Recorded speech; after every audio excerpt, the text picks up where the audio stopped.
What's up, guys? This is Trevor here again from Way of the Swan with another battle report coming at you. I haven't done one of these in a super long time. That's just because I haven't had a ton of time. I've been very busy with school and work and all sorts of other stuff. But a lot of people have requested more battle reports, and you guys, all my subscribers and my fans on my other websites have been super supportive and super great. So I had some free time, decided I'd put it to good use, make another super cool battle report. Also, I just bought a new computer, so I had a lot of new toys to play with, some new video editing software I wanted to give a shot. As you can see already, I have some cool new effects coming in, and while I'm still super new to the software, I hopefully in future videos can add some new things and may spruce them up a little bit, make them really pretty for your viewing enjoyment. But this time we have a Cygnar versus Circle matchup. We have Stryker2, my main man, the Lord Commander, running up against Morvahna2, or Morvahna the Dawn Shadow.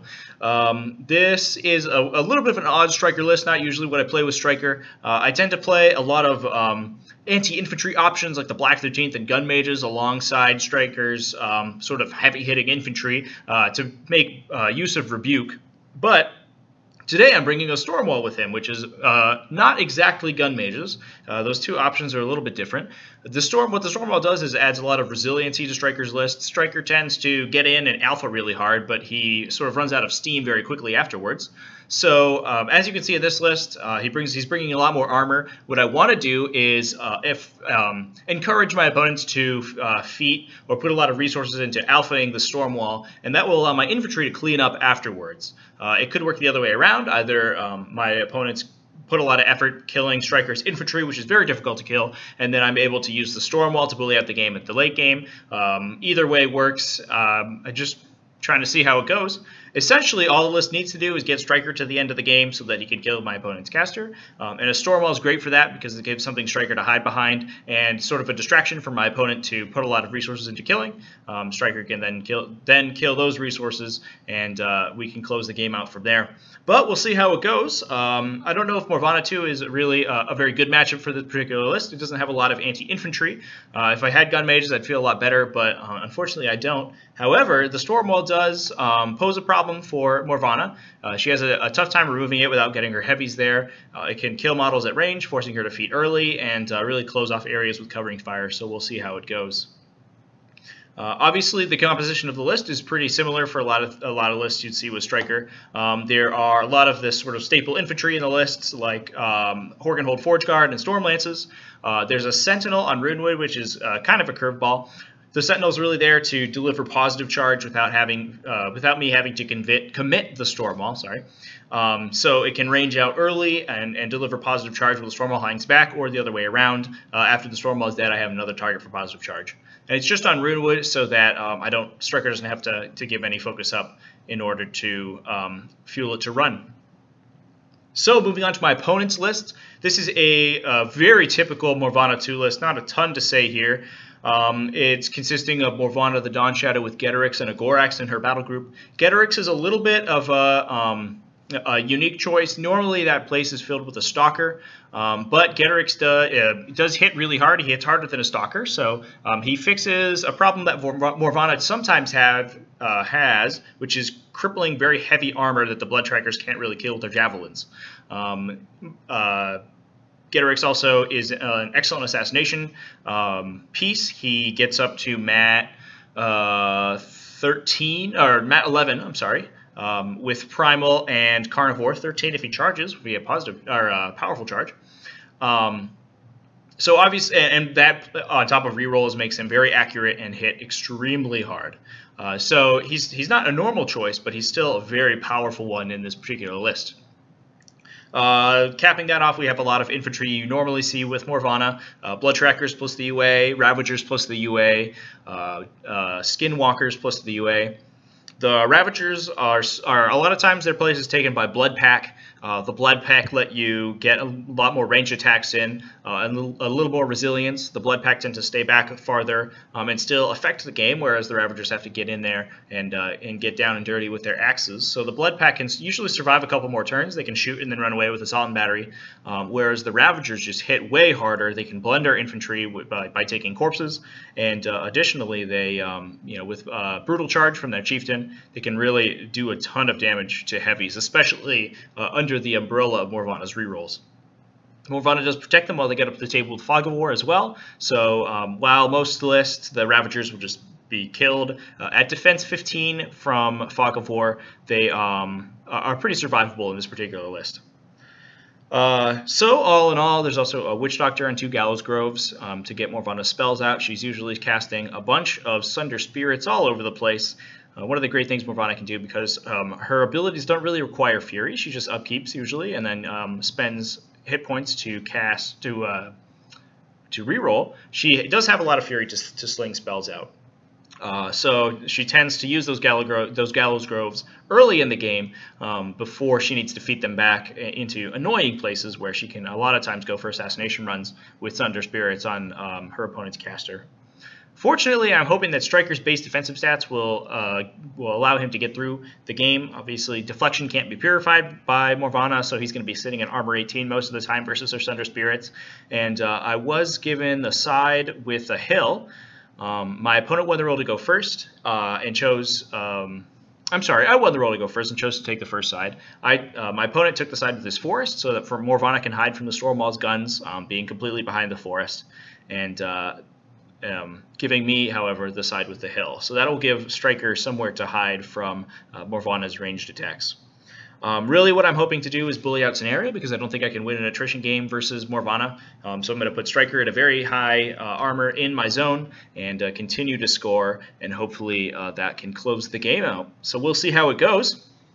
Off to turn 1. The scenario, as you can see here, is 2 fronts. There's the blue zone, which is mine, the red zone, which is my opponent's. We can score by dominating our own zone for a point, controlling the enemy zone for a point, or destroying the enemy objective for a point, which is obviously required to do in order to score any other points off the opponent's zone. Pretty standard turn 1 stuff here. I'm trampling the Stormwall in order to drop a lightning pod behind him. As you can see, that's going to be a triangulation target potentially for the Stormcaller in the late game. So if the Stormwall can range out a bit, put another lightning pod up, the Stormcaller can flank out and get some triangulations off to get rid of some of those stealth blood trackers that are going to be pretty difficult to deal with. The blood trackers have preyed the Horkenhold Forge Guard. Just measuring the objective there, make sure it's in the right place. My objective is a bunker, and I believe my opponent's objective is also a bunker. That's not true. My opponent's objective is an Effigy of Valor to give Fearless to the blood trackers. Neither of those really come into play this game, so it doesn't really matter a ton. But we're just doing some more first turn stuff. The blood trackers have taken a commanding position in the center there, hiding behind that wall, which is going to be difficult to remove them from. The Ravagers hiding behind that forest there at the bottom of the screen. They do have Tree Walkers, so they can both see and move through the forest just fine, and they get a bonus against melee attack rolls while they're sitting inside the forest. Morvahna casting Fog of War, and then Carnivore onto the Skinwalkers, as is her wont. An unfortunate thing about this list, and just Morvahna in general, is that Carnivore tends to turn off a lot of the abilities of the other units that aren't Skinwalkers in the army.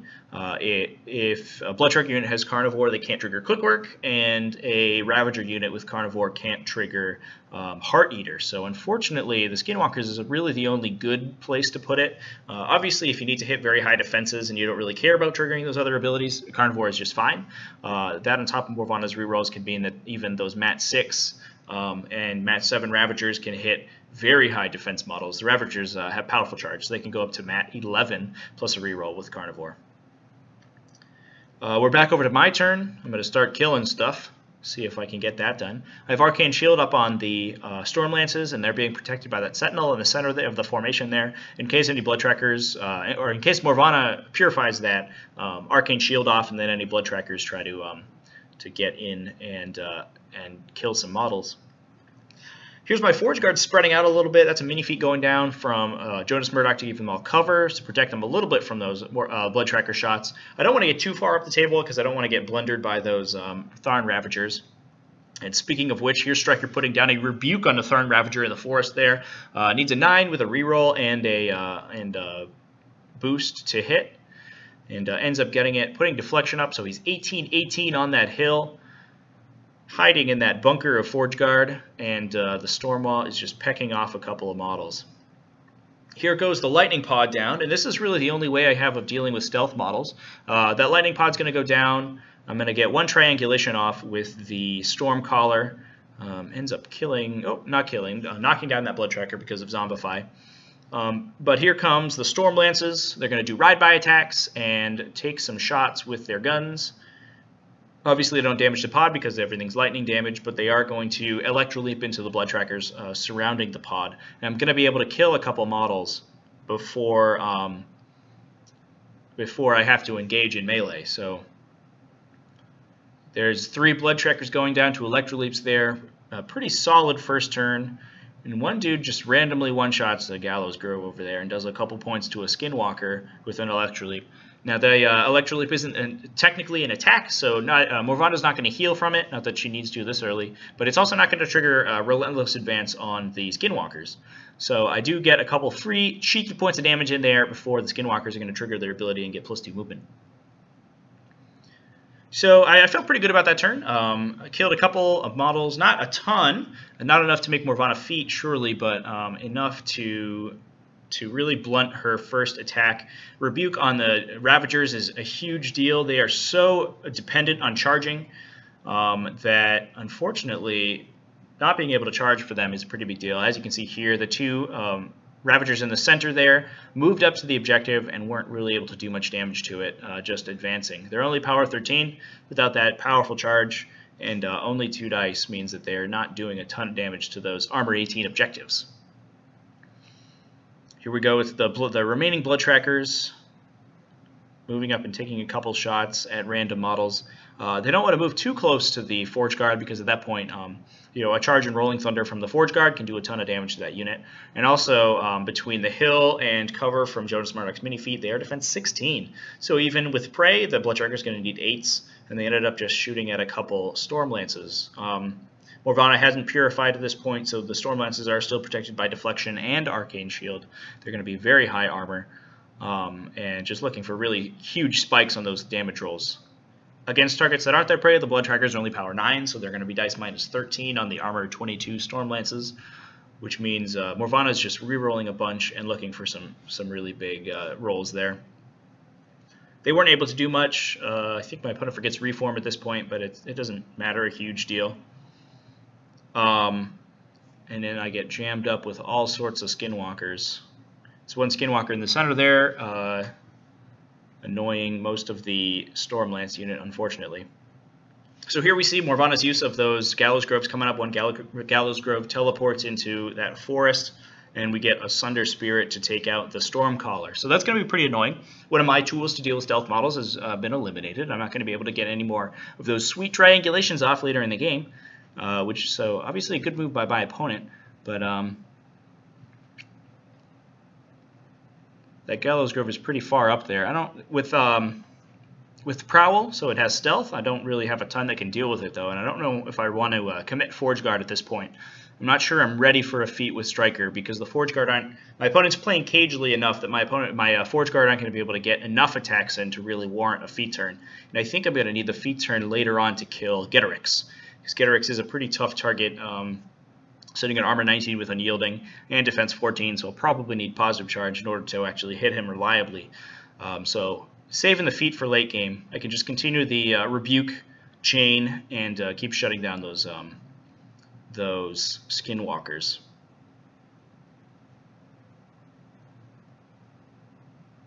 Going pretty heavily into the think tank here. So I think this turn, what my plan is going to be is I'm going to try to get up 3 points on scenario is going to be plan A. My opponent has put, I believe, two Blood Trackers and the 2 Ravagers into the zone. I think that one Blood Tracker towards my opponent's edge of the zone isn't quite in, and I think we declared it out. I don't remember off the top of my head. But there are only 2 skinwalkers in my opponent's zone. So if I am able to kill the objective, and here goes the Stormwall to do just that. I gave the Stormwall 2 focus, I think, to boost its big gun shots. And here they go into the objective. If I'm able to kill the objective off, then I can get some Stormlance charges into those Skinwalkers, and I can use Runewood to cap that zone. Now that'll score me 2 points, and if I can clear my zone, Stryker can dominate it, sitting at deflection and a couple focus potentially, and be very safe and score me up to 3 points. I almost forgot to put my Storm Pod down there. That would have been awkward. So here come a couple Stormlance charges. 1 charge into that Skinwalker who I had damaged previously. 1 charge into the objective. The Stormwall left it on just a couple boxes, I think. And then the rest of these guys getting their 3 inches into that Skinwalker in the center there. 1 dude charging the Storm Pod, killing 2 Blood Trackers, I think, with Charge Buffs and Electroleap. And then 1 guy killing the objective, the other guy killing that Skinwalker, and then the other 2 charges killing the last Skinwalker. So that clears up my opponent's zone, scoring me 1 CP. And then I'm going to be able to control it later this turn in order to score my 2nd CP. So here goes Maxwell Finn. He tries to aim and take shots at the Ravager Chieftain. Unfortunately, he's just out of range. We're about 10¼ inches away, so I wasn't able to get those shots off. Stryker going, he's putting down another Rebuke under those Ravagers to stop any really significant counterattacks. And then taking a shot at one of the Skinwalkers, or one of the Ravagers, I think. I don't think he hits, though. So the Forge Guard coming in here. I have to activate Runewood and put him in the zone later, so unfortunately I don't get Path to Victory onto these guys. So I'm just hoping to roll some 6s with their charge attacks here. But if I can kill those 2 Ravagers in the zone, I'm going to be able to score on my zone as well, putting me up at that 3 points. And here go this Forge Guard attacks. They were able to wipe those 2 Ravagers out. The rest of the Forge Guard run in front of the Stryker. Runewood runs into the zone, and the Sentinel repositions to block more line of sight to Stryker. So that puts me at 3 control points. A lot of pressure on my opponent to bring the game back into balance. And Stryker is very defensive. All those Forge Guard are in the way to block line of sight. My opponent could potentially get a Gallows Grove in place to attack Stryker, but I don't think the way I positioned it, I don't think there's a place that he can get on the hill without being engaged. Potentially just behind, exactly behind Stryker, but with Murdoch there, it's a little tough. So I'm not sure. I don't think he can ignore the hill, and he's looking for 11s to hit, and then he's ice -6 on his Sunder Spirit. So even with rerolls, it's not a really great prospect. So Morvahna ends up just going and upkeeping her spells, I believe. That's not true. She purified the Arcane Shield off of the Stormlances, feeding to put down all the Ravagers, and then here comes the Blood Trackers back in the back of the table here. They're not going to be able to make attacks this turn, so their positioning isn't super important. They're just going to be able to walk around and see where they're going. So Morvahna's feet coming up, replacing all those casualties that I just was able to kill. And this is where the matchup gets pretty bad for Stryker, unfortunately. All of these Stormlances and Forge Guard are pretty fragile, even with deflection. Obviously, these are melee attacks, so they're not going to care. And Morvahna can purify that Arcane Shield that I put on them to keep them alive. So here comes some Skinwalker attacks into the Stormlances, and they are going to make short work of these guys, healing Morvahna for almost all of the damage that she took because of her feat. There's 1 Stormlance down, another attack into that other Stormlance on the side there, I think. Does a couple points of damage. Second attack from Rapid Strike kills him. And then another Skinwalker attack is able to kill that other Stormlance. So that's 3 Stormlances down, unfortunately. Oh, I'm sorry, 4. 4 Stormlances dead. Sad times for the Stormlances. And Stryker doesn't have a ton of answers to this. Now, potentially what I can do is get the last of the Forge Guard in there and feat in order to sort of come back to parity on the table. What I need to do is get attrition back to the point where I can still compete with Morvahna. And then if I'm at that point, I can hopefully use the Stormwall survivability to to close the game out. Unfortunately, I think if the attrition game keeps going, my opponent's going to be able to overpower my zone. I can't really keep Stryker in it with the threat of Getorix there, and if Stryker gets too crazy with his sword and overload, Morvahna can pretty easily finish him off with Life Trader. Here comes the Blood Trackers. I'm sorry, they already went. They ended up killing Runewood. I was hoping I'd put him close enough to the Storm Wall in order to sack pawn onto it, but unfortunately I'd misjudged it a little bit and left him just a hair out. So Runewood got shot to death by Blood Trackers with some good rerolls from Morvahna. And that, I believe, ends the turn. This is Morvahna being teleported by the Shifting Stones at the end of the turn. If she's going to teleport into that forest. She did purify off her own Fog of War, or she let it drop and then purify. So she doesn't have Fog of War up anymore. Getorix moving up to defend her with his Animus up. And then some other models just moving up to be obnoxious. There's a Gallows Grove there jamming up the Forge Guard, and then the Tharn Ravagers taking some more random attacks into the objective and killing a couple of those Forge Guard with their heart tokens. They essentially have Berserk because of the heart tokens. So they're able to make short work of those 4 Forge Guard and then deal a couple more points to the objective. I think my objective has taken 5 or 6 damage at this point. So obviously, next turn it is in a position where it's probably going to get killed. But my opponent has left me with another opportunity. There are only 4 models in my opponent's zone at this point. There's the Warborn Alpha, a Blood Tracker, and 2 more Skinwalkers. I end up Arcane Shielding the Storm Wall. I have put 4 focus on it from Stryker, and I'm just going to hopefully I can clear as much of the zone as possible with the Storm Wall. And then use Stryker and the last remaining Stormlands to clear it out. Stryker can velocity and feet into the zone, and I can dominate it for the last 2 control points I need. Obviously, the attrition game against Morvahna2 is very difficult, and I don't think I can win it. So I'm going for a bit of a long odds scenario win here, but we'll see how it goes. So the Stormwall's activation ended up being pretty sad. He fired with boosted shots into one of the Skinwalkers, killed the one in the very back that was going to be hard to reach with 1 shot, and then took its other shots with its Metal Storm guns and its its final cannon shot, ended up missing all of them. So unfortunately did no damage with the rest of its guns, only killed 1 model and the Blood Tracker with a lightning pod. The Sentinel's going up, trying to get some shots into the Warborn Alpha. Unfortunately, it was engaged by the lightning pod because of where I had to position it, so it was plus 4 defense and plus 2 armor because of being in melee, so the Sentinel only ended up just killing the lightning pod, which is fine. I don't really need it. I'm debating Stryker's positioning here and where I need to go. Deciding the best course of action to finish these 2 last models off. I was hoping the Storm would be able to get a little bit more work done. Here go the Forge Guard. I'm trying to get them in position with runs that if I can't kill the Warborn Skinwalker, I can feat and kill him with the Forge Guard. So I'm going to put that last Stormlance into that last Grunt Skinwalker in the zone, and then I'm going to be able to use the feat to take out the rest of to take out the Alpha potentially.